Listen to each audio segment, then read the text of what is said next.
Alvan Syarani dengan NIM 121220056. Aku dari jurusan Teknik Kimia.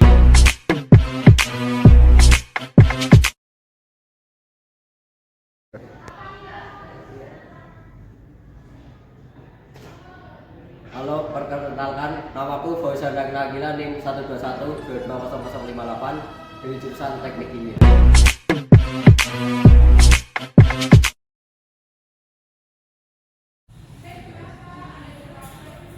Perkenalkan, nama saya Dewi Ramadan, NIM 121220182 dari jurusan Teknik Kimia.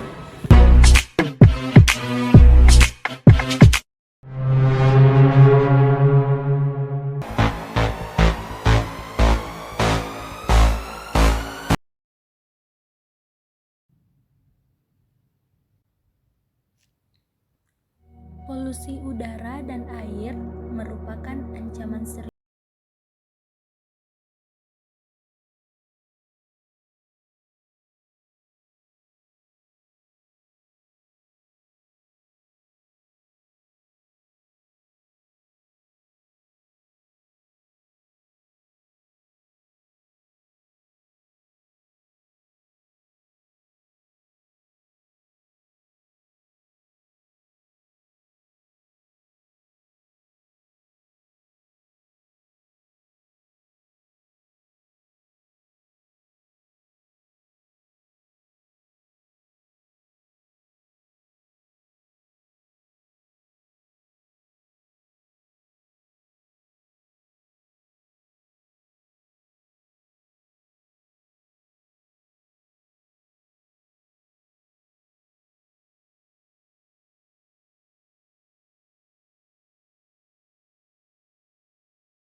air yang sensitif. Dengan mengurangi polusi udara dan air,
Minyak jelantah adalah minyak bekas hasil penggorengan yang telah digunakan dalam proses memasak.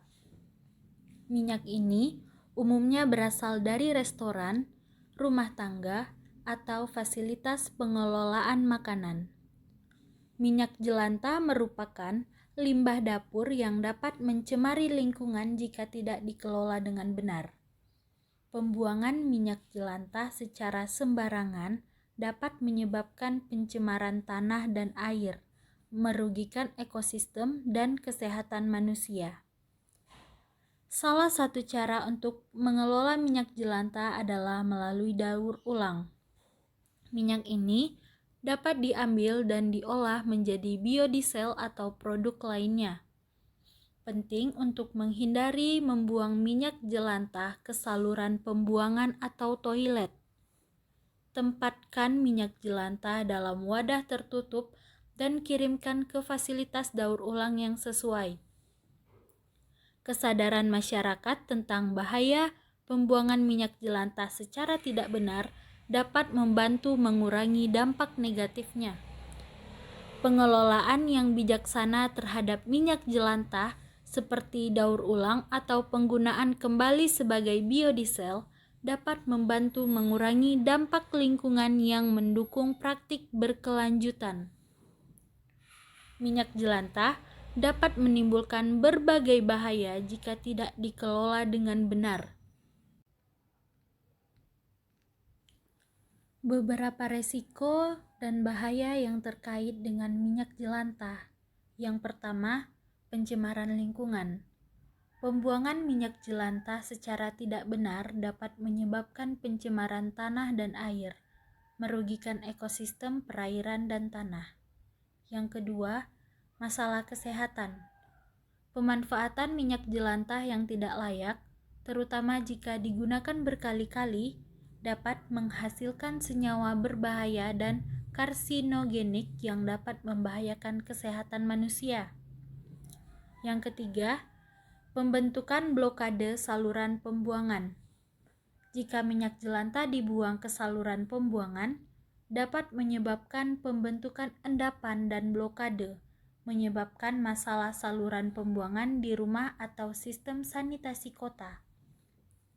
Yang keempat, bahaya kebakaran.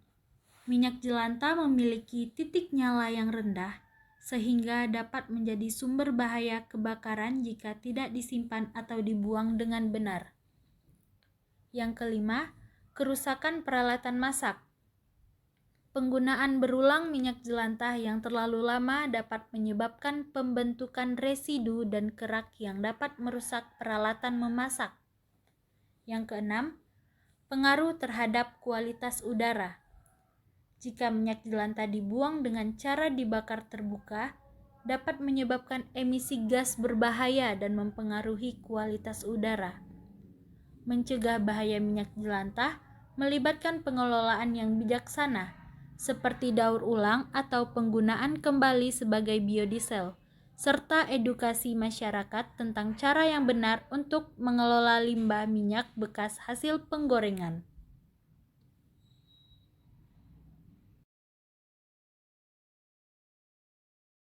Assalamualaikum warahmatullahi wabarakatuh. Perkenalkan, nama saya Dek Ramadan dengan NIM 121220112. Saya di jurusan teknik. Pencemaran air oleh minyak jelantah telah menjadi lingkungan yang signifikan dan menuntut solusi inovatif untuk mengurangi dampaknya. Di materi penyerapan menjadi fokus penelitian untuk mengembangkan metode efektif dalam pencemaran air oleh minyak jelantah. Nah, absorpsi adalah peristiwa di mana suatu zat menarik zat lain yang berada di sekitarnya untuk berinteraksi dan memberikan ikatan dengan zat tersebut. Jadi absorben yang digunakan untuk penelitian ini itu adalah daun mangga. Daun mangga yang beberapa penelitian itu menunjukkan bahwa memiliki kemampuan untuk menyerap minyak. Nah, struktur pada permukaan daun mangga itu berkontribusi pada kemampuan penyerapan ini. Jadi, daun mangga juga digunakan sebagai bahan penyaringan dalam sistem filtrasi. Nah, selain menyerap minyak, daun mangga itu membantu penyaringan partikel-partikel lain dalam air.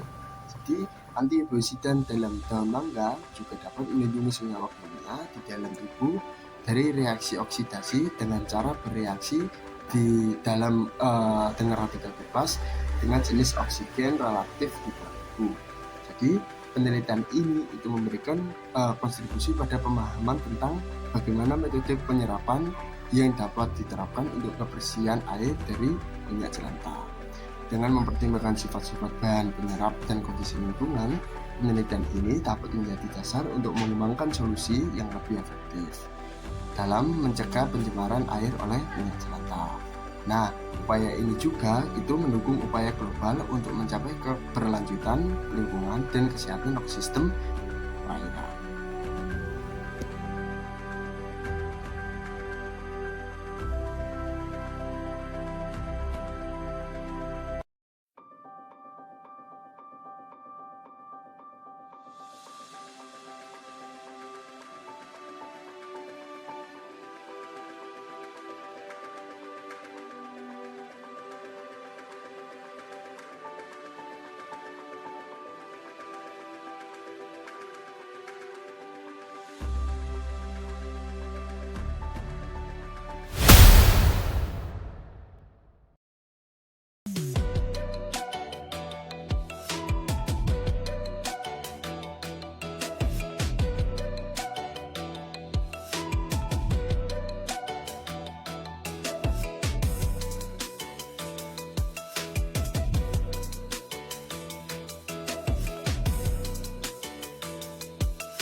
Enggak usah, lanjut aja.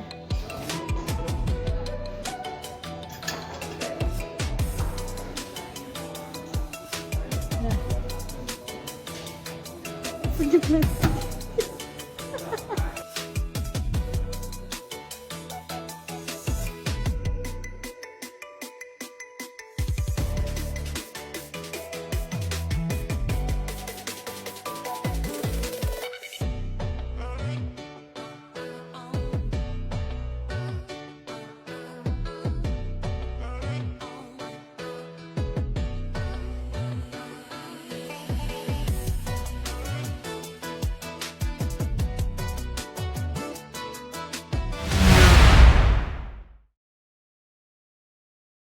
Nah, setelah kita melihat dan menonton video tersebut, di sini itu aku akan menjelaskan tentang langkah kerja mini eksperimen tersebut. Untuk langkah kerja yang pertama, kita mengambil dan mengumpulkan daun mangga yang sudah kering. Daun mangga yang sudah kering itu dipilih karena untuk mempermudahkan proses penumbukan, sehingga mudah diperoleh ukuran absorban yang diperlukan.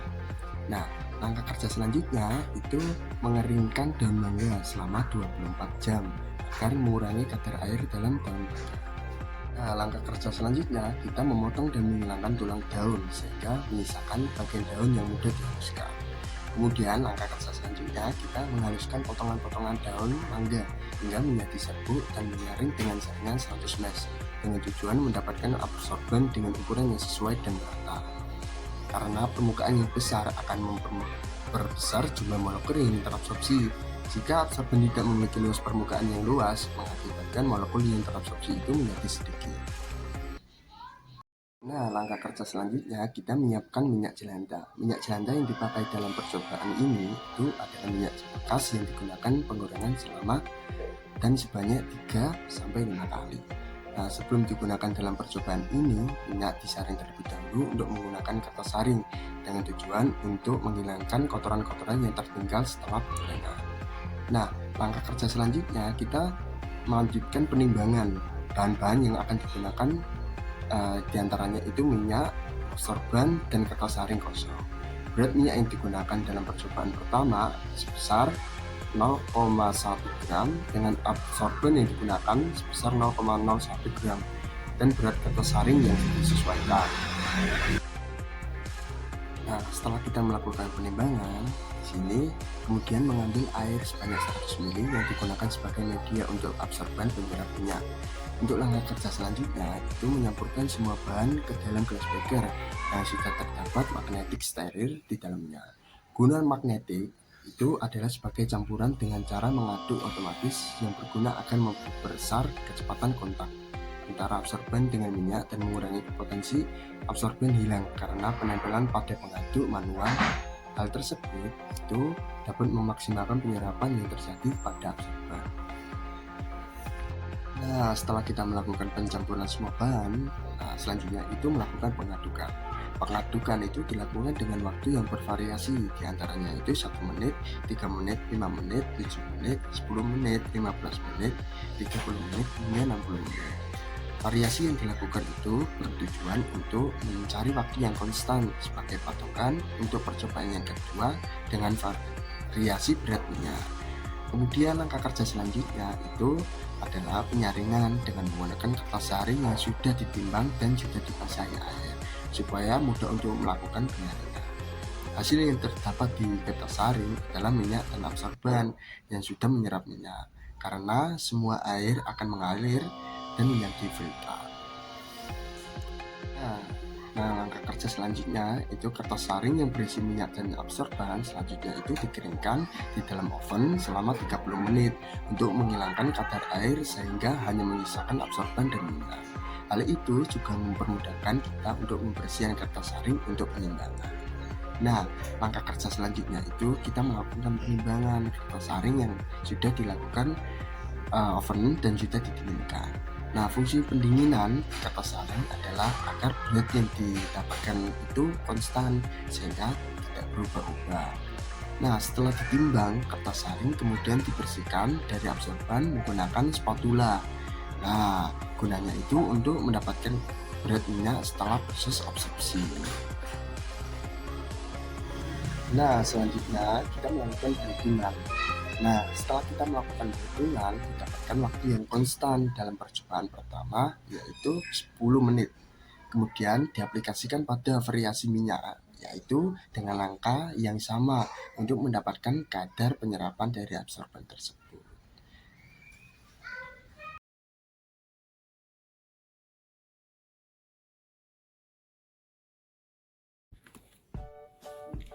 Nah, teman-teman, setelah melakukan percobaan, kita akhirnya masuk ke dalam perhitungan. Sebelum melakukan perhitungan dengan berbagai model absorpsi, untuk mencari nilai QE atau biasa disebut kadar penyerapan saat konstan, terlebih dahulu kita harus mencari MI, MD, MW, dan R persen. Nah, rumus WM yaitu MW dikurang MD, dan rumus OM sama dengan MD dikurang MI, di mana MI adalah massa awal biomassa, MW adalah massa absorben dengan minyak dan air yang terjerap, dan MD adalah massa absorben dengan minyak setelah dikeringkan. persiapan biomasa persen, penghasilan minyak atau R% dapat ditentukan oleh persamaan R% sama dengan MD dikurang MI per MI dikali 100%. Kapasitas serapan minyak QE dapat dihitung dari persamaan QE atau G per G itu sama dengan OM per MI.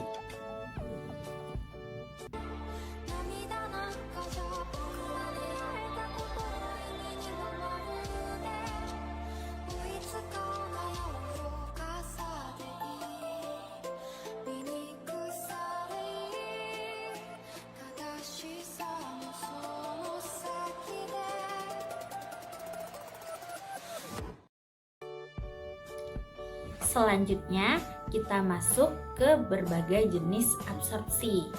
Nah, absorpsi itu terbagi menjadi dua. Yang pertama, absorpsi isoterm dan absorpsi kinetik. Nah, pada eksperimen kami memakai keduanya, dan absorpsi isoterm itu juga terbagi menjadi berbagai jenis. Nah, di percobaan ini kami memakai 3 absorpsi isoterm. Yang pertama yaitu absorpsi isoterm Langmuir dengan rumus atau persamaan yaitu CE per QE sama dengan 1 BQM ditambah CE per QM. Nah, absorben padat memiliki kapasitas absorpsi yang terbatas. Semua situs aktifnya identik dan hanya dapat mengkomplekskan satu molekul zat terlarut atau absorpsi monolayer. Tidak ada interaksi antara molekul-molekul yang terabsorpsi. Isoterm ini adalah yang paling banyak digunakan oleh para peneliti ilmiah di bidang absorpsi lingkungan karena dapat dan mudah diaplikasikan. Nah, absorpsi isoterm Langmuir ini memiliki beberapa mekanisme. Mekanisme yang pertama yaitu absorpsi situs tunggal di permukaan situs absorpsi elementer identik yang mampu menyerap satu molekul yang terabsorpsi. Mekanisme yang kedua yaitu absorpsi multisitus di permukaan yang mengandung lebih dari satu jenis situs absorpsi unsur dan setiap situs yang menyerap satu molekul. Dicirikan oleh independensi situs pengikatan dan pengabaian interaksi absorben-absorban. Mekanisme yang ketiga yaitu absorpsi umum atau kasus bahan amor kontinum. Beberapa situs absorpsi dan beberapa afinitas absorban. Isoterm absorpsi ini tergantung pada energi pengikatan karena interaksi absorben-absorban itu dapat diabaikan. Mekanisme yang keempat yaitu absorpsi kooperatif di permukaan situs absorpsi elementer identik yang mampu menyerap beberapa molekul yang terabsorpsi. Mekanisme yang kelima yaitu absorpsi disosiatif oleh bahan kimia, ikatan kimia, disosiasi molekuler, dan desorpsi. Mekanisme yang keenam dan yang terakhir yaitu absorpsi multilayer, di mana masing-masing situs absorpsi bersifat independen dan identik, dan jumlah molekul yang tidak terbatas dapat terabsorpsi. Nah, dalam model absorpsi linier Langmuir ini, jika dibuat sebuah grafik liniernya, akan menunjukkan hubungan antara CE dengan CE per QE, di mana CE yang akan menjadi sumbu X dan CE per QE yang akan menjadi sumbu Y. Jenis isoterm yang kedua yaitu absorpsi isoterm Freundlich yang memiliki persamaan atau rumus yaitu ln QE sama dengan ln KF1N ln CE. Ada berbagai jenis situs absorpsi energi yang berbeda, tetapi dengan entropi yang sama. Didistribusikan menurut hukum eksponensial sebagai fungsi dari panas absorpsi. Kepadatan situs menurun secara eksponensial. Isoterm ini dapat direpresentasikan dengan menggunakan persamaan non-linier atau model persamaan linier di mana CE yaitu konsentrasi keseimbangan, Kf yaitu konstanta isotherm Freundlich, N terkait dengan kapasitas absorpsi yaitu N merupakan intensitas absorpsi, dan Qa yaitu jumlah absorbat dalam absorben dalam keseimbangan. Nah, dalam model isotherm Freundlich ini, jika ditampilkan dalam sebuah grafik linier, akan menunjukkan hubungan antara len Ce dengan len Qa, di mana len Ce akan menjadi sumbu X dan len Qa akan menjadi sumbu Y. Model absorpsi isothermal yang kami gunakan yang terakhir yaitu Temkin isotherm model yang memiliki persamaan atau rumus Qe sama dengan B len Kt ditambah B len Ce. Model isothermal Temkin menunjukkan bahwa dengan peningkatan cakupan permukaan adsorben di mana absorpsi ditentukan oleh distribusi energi pengikatan yang seragam, maka panas absorpsi semua molekul menurun secara linier ke energi ikatan maksimum. Dari rumus atau persamaan Temkin ini kita lihat di mana Kt yaitu konstanta pengikatan kesetimbangan isotherm Temkin, Bt yaitu konstanta isothermal Temkin, Ce yaitu konsentrasi kesetimbangan, dan Qe adalah jumlah absorbat dalam absorben pada kesetimbangan. Keuntungan utama dari isothermal Temkin ini adalah memungkinkan evaluasi panas absorpsi. Jika konstanta Bt positif, proses absorpsi akan bersifat eksotermes. Dalam model Temkin ini, jika ditampilkan dalam sebuah grafik linier, akan menunjukkan hubungan antara len Ce dengan Qe, di mana len Ce akan menjadi sumbu X dan Qe akan menjadi sumbu Y.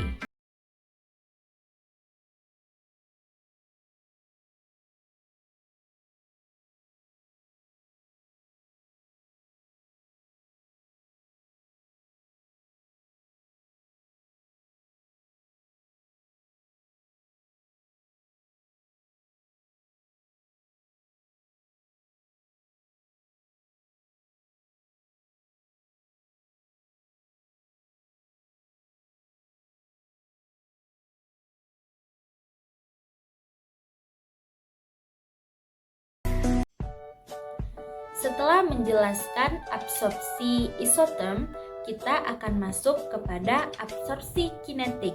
Pada percobaan kami menggunakan 4 model perhitungan model kinetik absorpsi. Yang pertama yaitu model kinetik orde pertama semu Lagergen yang memiliki persamaan atau rumus len Qe dikurang Qt sama dengan len Qe dikurang K1T. Nah, kinetik Lagergen ini adalah yang paling umum digunakan untuk sistem absorpsi cair padat berdasarkan persamaan orde pertama semu. Menurut Rodriguez dan Silva, model orde pertama semu menggambarkan kinetika absorpsi suatu spesies dalam partikel absorben oleh persamaan diferensial orde pertama. Persamaan diferensial menunjukkan bahwa kapasitas absorpsi sebanding dengan jarak menuju kesetimbangan yang dapat dinyatakan oleh perbedaan antara akhir konsentrasi fase yang terabsorpsi dalam kesetimbangan dengan fase fluida dan konsentrasi rata-rata spesies dalam fase yang terabsorpsi. Pada waktu T sama dengan 0 untuk partikel yang bersih, maka konsentrasi rata-rata spesies dalam fase terabsorpsi adalah 0 dan jarak pada kesetimbangan sama dengan konsentrasi akhir fase terabsorpsi dalam kesetimbangan dengan fluida fase. Seiring bertambahnya waktu, jarak pada kesetimbangan berkurang dan menjadi 0 ketika kesetimbangan tercapai. Perbedaan antara konsentrasi akhir fase terabsorpsi dalam kesetimbangan dengan fase fluida dan konsentrasi rata-rata spesies dalam fase terabsorpsi adalah 0. Dalam model ini, jika ditampilkan dalam sebuah grafik akan menunjukkan hubungan antara T waktu dengan QT, di mana T akan menjadi sumbu X, sedangkan QT akan menjadi sumbu Y. Model kinetik yang kedua yaitu model kinetik orde kedua semu. Absorpsi terjadi pada dua situs permukaan dalam kinetika orde 2 semu. Beberapa penulis atau peneliti menyebutnya model Blanchard. Dan oleh karena itu dapat dinyatakan dengan persamaan diferensial orde 2 dengan integrasi persamaan diferensial dan memiliki batas, yaitu QT sama dengan 0 sampai T sama dengan 0 dan QT sama dengan QT sampai T sama dengan T. Diperoleh persamaan matematis dari model kinetik orde 2 semu, yaitu T per QT sama dengan 1 per K2 QE kuadrat ditambah T per QE.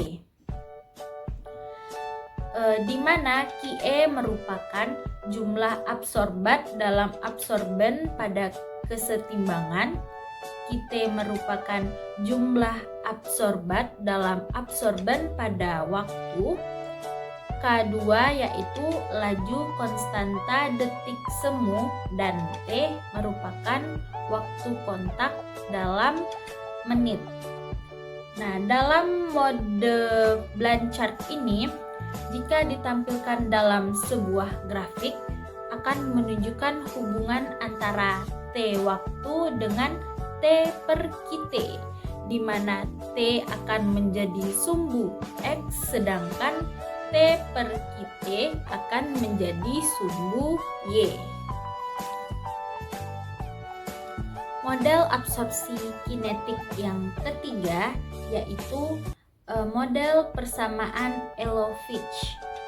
Persamaan Elovitch telah banyak digunakan untuk menggambarkan tidak hanya kinetika absorpsi gas pada padatan, tetapi juga absorpsi polutan dari larutan berair baru-baru di tahun ini.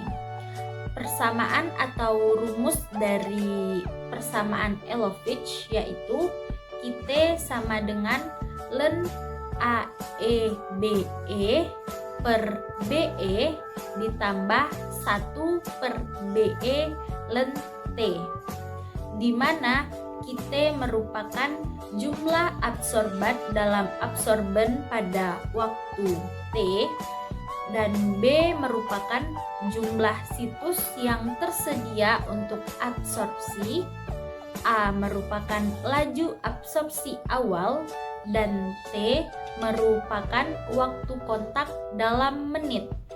Untuk menguji persamaan ini, akan lebih mudah untuk membuat grafik kita sebagai fungsi lente dan mencatat koefisien determinasi R2.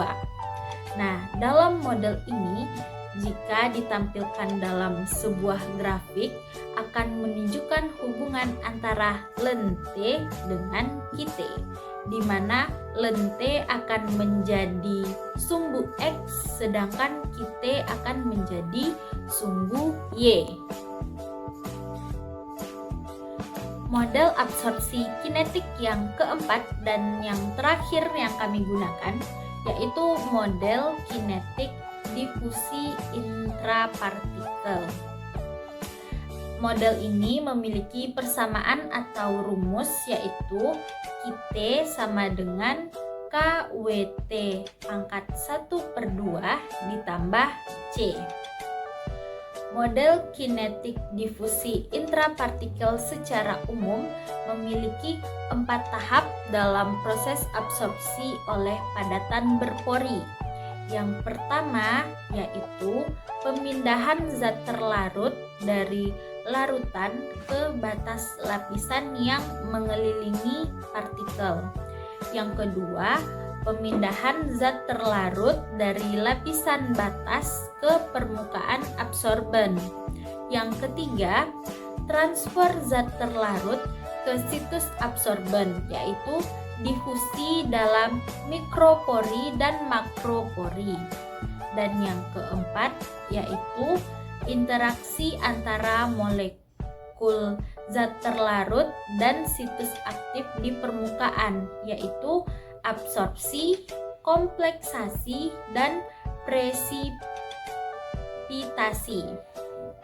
Nah, beberapa penelitian yang mengacu pada pendekatan kinetik untuk difusi intrapartikulat ini umumnya didasarkan pada karya Weber dan Morris tentang absorpsi senyawa aromatik sederhana pada karbon aktif dan menunjukkan bahwa konsentrasi absorbat Ct adalah fungsi linier dari akar kuadrat waktu kontak T1/2 yang kemiringannya berasimilasi dengan kecepatan konstan. Nah, dalam model ini jika ditampilkan dalam sebuah grafik akan menunjukkan hubungan antara akar T dengan Kt, di mana akar T akan menjadi sumbu X sedangkan Kt akan menjadi sumbu Y.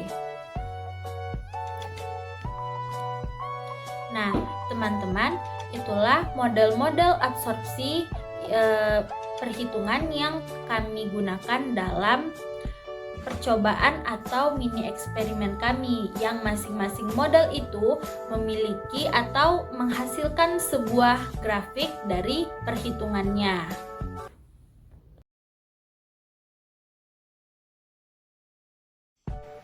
Sebelum masuk ke modelnya, kita harus menghitung QE-nya dari rumus OM/MI, di mana OM adalah berat minyak yang terserap oleh absorben dan MI adalah massa absorben awal.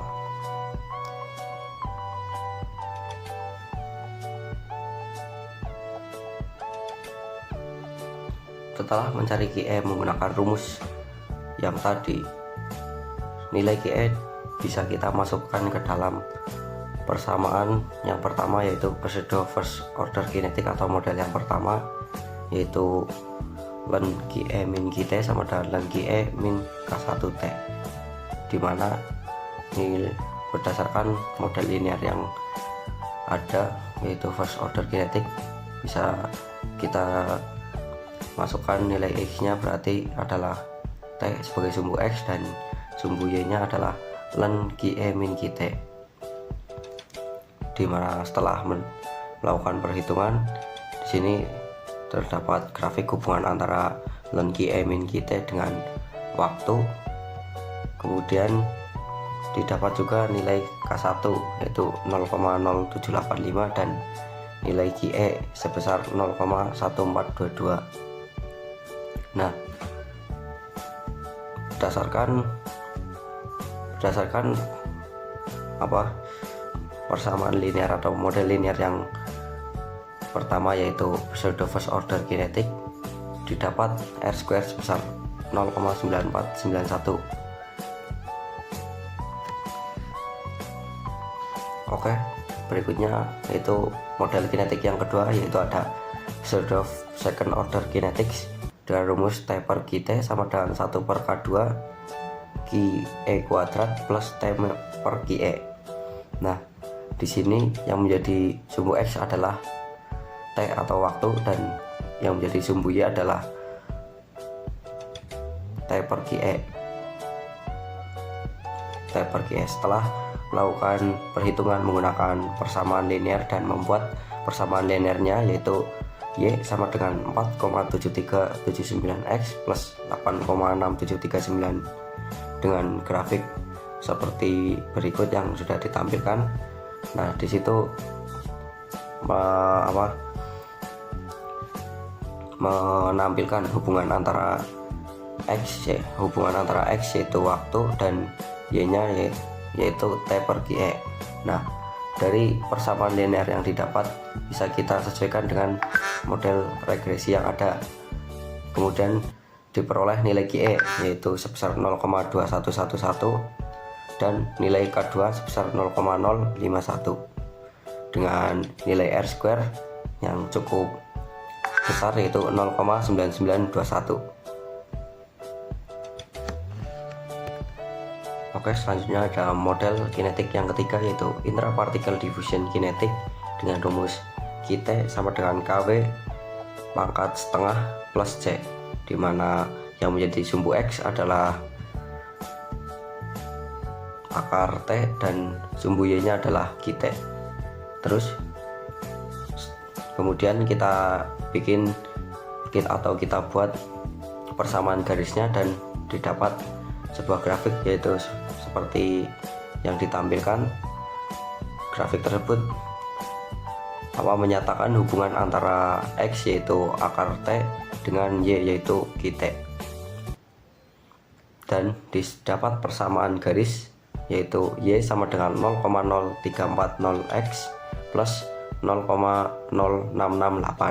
Nah, dari persamaan garis tersebut bisa kita linearisasikan dengan model kita, yaitu intraparticle diffusion kinetics, sehingga didapat nilai C sebesar 0,0668 dan nilai KW sebesar 0,0340 dengan nilai R² nya atau R kuadratnya yaitu sebesar 0,9680. Nah, yang kotak-kotak pada grafik tersebut adalah percobaan yang kita lakukan, dan garis lurus adalah linearisasi atau regresi yang sudah dilakukan setelah dilakukan perhitungan. Oke, selanjutnya ada model kinetik yang keempat, yaitu Elovitch kinetik dengan rumus Q_T sama dengan ln AE kali BE per BE plus 1/BE kali ln T, di mana yang menjadi sumbu X adalah ln T atau ln waktu, dan yang menjadi sumbu Y adalah Q_T. Nah, setelah dilakukan perhitungan untuk mencari persamaan garisnya, di sini bisa kita lihat sudah kita tampilkan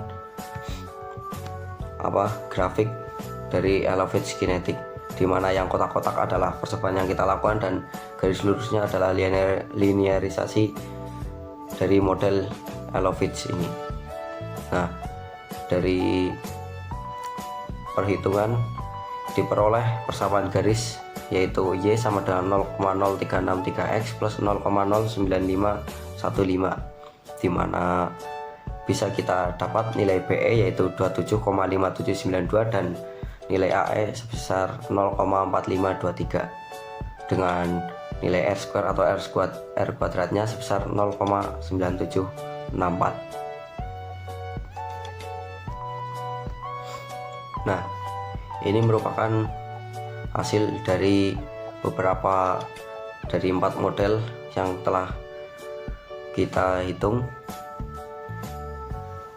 di sini terdapat beberapa nilai yang sudah didapat, dan nilai R square atau R kuadrat yang tertinggi yaitu ada pada model pseudo second order kinetics dengan nilai R square atau R kuadrat sebesar 0,9921, dan nilai QE sama dengan 0,2111, nilai K2 sebesar 0,051.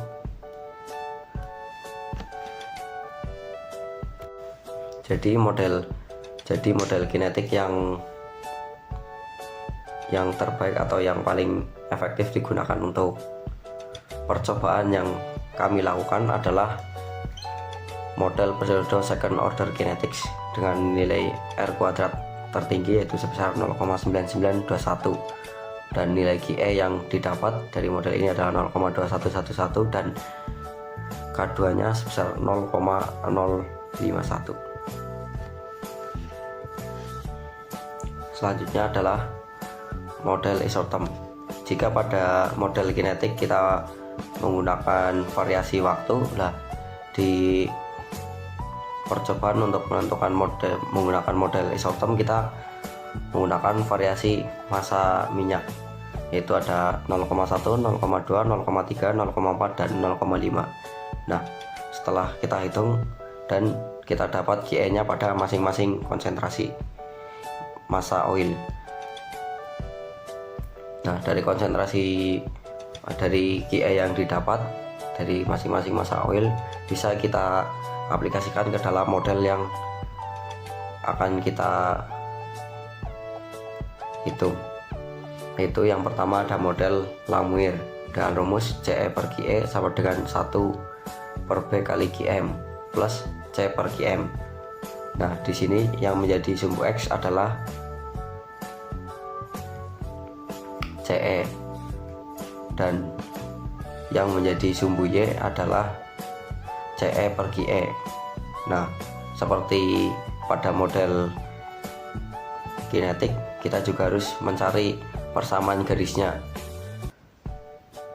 dan didapat grafik dari persamaan garis tersebut yang kita tampilkan seperti ini.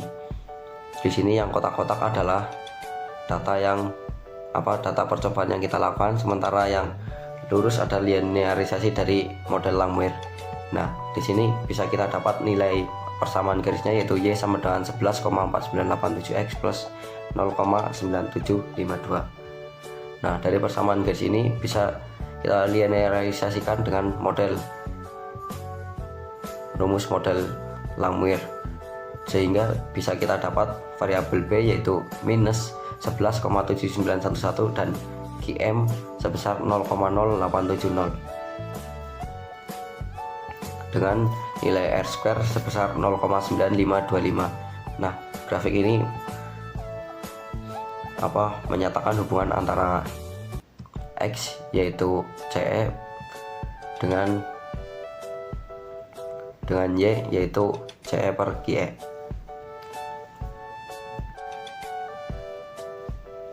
Untuk model isoterm yang kedua yaitu adalah model Freundlich, dimana dengan rumus ln QE sama dengan ln KF plus 1 per N kali ln CE, dimana nilai X adalah ln KF ln CE dan nilai Y adalah ln QE.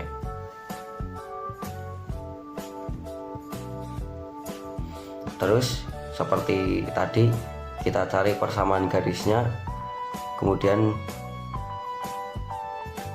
dinyatakan dalam sebuah grafik, maka akan seperti ini, dimana yang kotak-kotak adalah percobaan yang kita lakukan dan yang garis lurus merupakan linearisasi dari model Freundlich.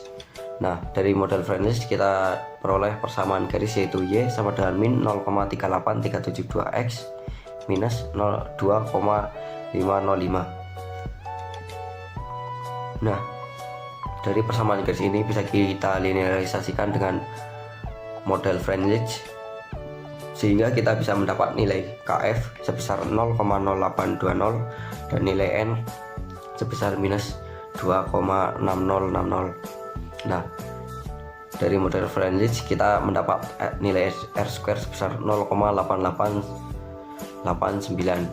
Nah, grafik ini menurut grafik Friendly menyatakan hubungan antara X yaitu len CE dan Y yaitu len QE. Kemudian ada model isoterm yang terakhir yaitu Temkin, di mana rumusnya adalah QE sama dengan B kali len KT plus B kali len CE. Nah, di sini yang menjadi X adalah len CE dan yang menjadi sumbu Y adalah len Q adalah QE. Nah, seperti sebelumnya kita buat persamaan garisnya sehingga kita mendapat persamaan garis yaitu Y sama dengan 0,0696X min 0,0529. Nah, dari persamaan garis ini kita bisa linearisasikan dengan model Temkin sehingga mendapat nilai B sebesar minus 0,0529 dan KT sebesar 0,2686. Nah, kita juga mendapat nilai R2 atau R kuadrat dari model Temkin sebesar 0,9445. Nah, di sini merupakan grafik yang menyatakan hubungan antara X yaitu len CE dengan Y sumbu Y yaitu QE.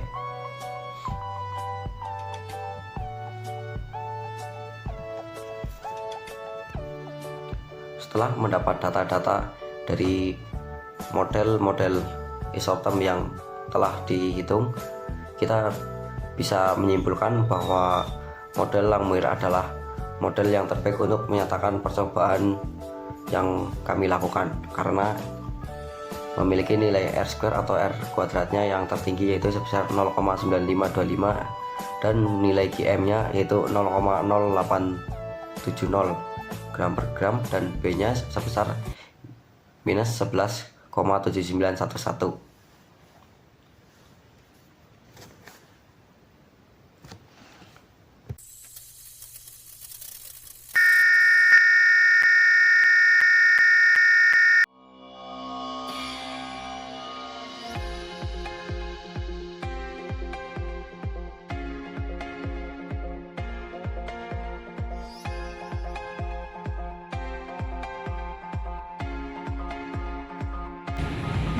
Jadi dari penjelasan mini eksperimen kali ini ada yang mau kamu tanyain nggak? Mungkin ada satu pertanyaan ya. Apa absorben yang kalian pakai itu dan kenapa kalian pakai itu? Nah, di mini eksperimen kami ini kami menggunakan absorber dari daun mangga. Alasan kami menggunakan absorber ini karena dari beberapa penelitian sudah menunjukkan bahwa daun mangga ini memiliki kemampuan untuk menyerap minyak. Juga struktur mikroskopis atau kutikula pada permukaan daun dapat berkontribusi pada kemampuan penyerapan. Daun mangga juga dapat digunakan sebagai bahan penyaringan dalam sistem filtrasi air. Selain menyerap minyak, daun dapat membantu menyaring partikel-partikel lain di dalam air. Nah, antioksidan dalam daun mangga juga dapat melindungi senyawa kimia di dalam tubuh dari reaksi oksidasi dengan cara bereaksi dengan radikal bebas dan jenis oksigen reaktif di dalam tubuh. Nah, itu beberapa alasan kami menggunakan absorben daun mangga. Oke, Fauzan, makasih ya udah bantu wawancara dari mini eksperimen kami. Nah, setelah dari penjelasan mini eksperimen kami, kamu ada yang mau ditanyain nggak? Oh, ini kan Mbak, faktor-faktor yang mempengaruhi absorpsi itu apa aja ya Mbak? Nah, faktor-faktor yang mempengaruhi absorpsi itu ada 7. Yang pertama itu ada sifat absorban. Sifat fisika dan kimia absorban seperti polaritas, ukuran, molekul, dan keberadaan gugus fungsional dapat mempengaruhi daya serapnya. Yang kedua itu ada sifat absorban. Permukaan absorben harus kompatibel dengan sifat absorban. Luas permukaan dan keberagaman siklus absorpsi juga penting. Yang ketiga itu ada suhu. Pada umumnya absorpsi cenderung meningkat dengan peningkatan suhu. Namun, ini dapat bervariasi tergantung pada jenis absorpsi, fisika atau kimianya. Nah, yang keempat itu ada tekanan. Pada absorpsi gas fasa, peningkatan tekanan cenderung meningkatkan absorpsi. Pada absorpsi cairan fasa, efek tekanan bisa berbeda tergantung pada sistem. Yang kelima itu ada kelembapan. Absorpsi dapat dipengaruhi oleh kelembapan udara. Beberapa material lebih suka menyerap air, sementara yang lain mungkin lebih suka absorpsi dari fase gas. Yang keenam itu ada ukuran partikel absorban. Ukuran partikel absorban dapat mempengaruhi kemampuan mereka untuk menembus lapisan permukaan absorban. Yang terakhir itu adalah kecepatan absorpsi atau desorpsi. Kecepatan reaksi absorpsi dan desorpsi juga memainkan peran penting dalam menentukan jumlah absorban yang diambil oleh permukaan absorban. Nah, faktor-faktor ini saling berinteraksi dan perlu dipertimbangkan secara holistik untuk memahami dan mengoptimalkan proses absorpsi dalam suatu sistem. Gitu, Mas Kasid. Oke, makasih Mbak atas jawabannya ya, Mbak. Oke, makasih. Nah, dari penjelasan aku ini, kamu ada yang mau ditanyain nggak? Alasan kalian melakukan mini eksperimen ini sebenarnya apa sih? Oke. Nah, jadi penelitian ini tuh memberikan kontribusi pada pemahaman tentang berbagai metode penyerapan yang dapat diterapkan untuk membersihkan air dari minyak jelantah dengan mempertimbangkan sifat-sifat bahan penyerap dan kondisi lingkungan. Penelitian ini tuh dapat menjadi dasar untuk pengembangan solusi yang lebih efektif dalam menanggulangi pencemaran air oleh minyak jelantah. Nah, jadi upaya kami ini mendukung upaya global untuk mencapai keberlanjutan lingkungan dan kesehatan ekosistem perairan. Jadi gitu. Oh, jadi keren sekali deh kalian, semangat. Makasih ya.